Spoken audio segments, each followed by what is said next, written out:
Today, no voice need go unheard.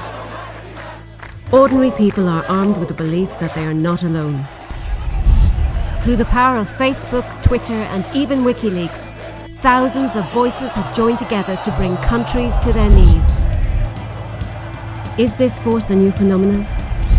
50 years ago, Amnesty International launched one of the first ever social networks of activists in the world. Be of good comfort. We have today lit such a candle as shall never be put out. Since 1961, people across the globe have joined forces and demanded action on over 44,000 cases. Peter Benenson sparked a movement of 3 million people into life from his barrister's office in London. I was spurred into that by reading an article about how 2 Portuguese students had been arrested and sentenced to imprisonment for drinking a toast to liberty in a Lisbon restaurant. That so outraged me at the time that I walked up the steps of St. Martin's in the Fields Church out of the underground and went in to see what could really be done effectively to mobilize world opinion. Long before Facebook, before mobile phones or emails, letters have crossed the world demanding justice for people in urgent need. Messages from people they've never met. Again and again, we reiterate that the release of political prisoners is the most important thing for all those who truly wish to bring about change in Burma. For over 20 years, Amnesty members campaigned for Aung San Suu Kyi to win back her freedom. When Václav Havel was imprisoned in 1979 simply for his beliefs, a worldwide network of activists refused to forget about him.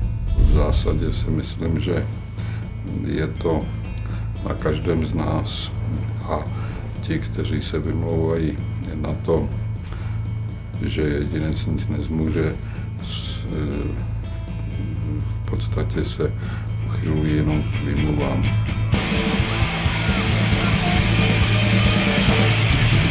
When he left jail, Václav Havel eventually became president of a new Czech Republic. When thousands across Eastern Europe tore down the barriers that held them apart, grandmothers, students, and businessmen around the globe united together in support. Their faxes helped break down brick walls and knew no borders. Today, in many countries, people still risk their lives to gather and speak out against regimes that rule them at gunpoint.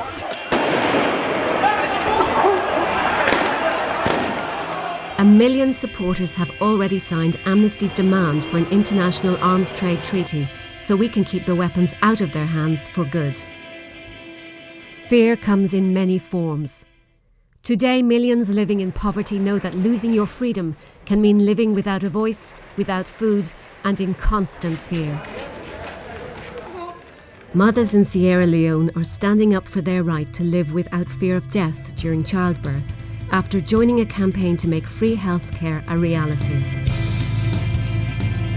No more violence against women! A worldwide campaign made sure the Mexican government could no longer ignore women and children being murdered in their hundreds in Ciudad Juárez. Su miedo, tenemos temor, pero luchamos por eso. In the next 12 months, Amnesty members will join the fight for women and girls' rights in Nicaragua in support of rape victims who are currently forbidden from seeking abortion. Elsewhere in Latin America, Amnesty's work will never be forgotten by victims of torture and repression by regimes now long dead. In 1975, Amnesty helped convince the UN to act. May I take it that the Assembly wishes to adopt the Convention against torture and other cruel, inhuman or degrading treatment or punishment? It is so decided. 2 years later, worldwide recognition came with the award of the Nobel Peace Prize. Not everyone was so impressed. Scathing criticisms of Amnesty activists were hurled everywhere, from the US to Soviet Russia. Undaunted, over 1 million people signed petitions to the UN to free all prisoners of conscience. 31 years ago, Amnesty members began a relentless fight against the death penalty, which has helped end executions in 87 countries. Au nom de ses amis à travers le monde, je vous demande, Monsieur le Président, de libérer Kim Song-man. 계속 그렇게만 지내야 되는 사람한테 밖에서 편지를 보내가지고 그분들이 이제 주로 하시는 말씀들이 이런 내용이에요. Keep your spirit up. It's only when you have millions of people coming together and the hard research and evidence that Amnesty brings to bear, that combination is what's going to crack the challenges of the future. Millions of ordinary people have already joined forces to make sure Guantanamo will not be hidden from view. To shine a light on the forgotten prisoners of China. To create an international criminal court where no one can hide from the law.